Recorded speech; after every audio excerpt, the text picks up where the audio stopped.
Sa ngayon, ating matutunghayan ang unveiling ng project marker ng Camalaniugan Bridge na pangungunahan ng ating mahal na Pangulo.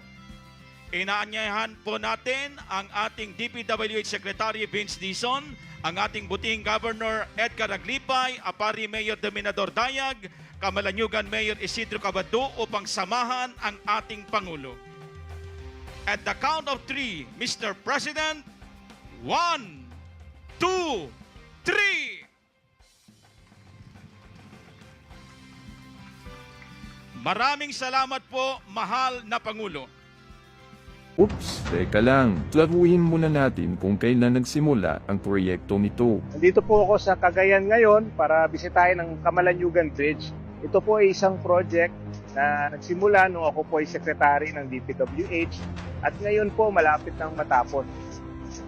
Pag natapos po itong bridge, itong maging pinakamahabang bridge sa Region 2. Ang proyektong Camalaniugan Apari Bridge ay sinimulan noong panahon ng panunungkulan ni dating Pangulong Rodrigo Duterte. Ang pagpaplano at groundbreaking ng tulay ay isinagawa noong 2021 bilang bahagi ng programang Build ng kanyang administrasyon.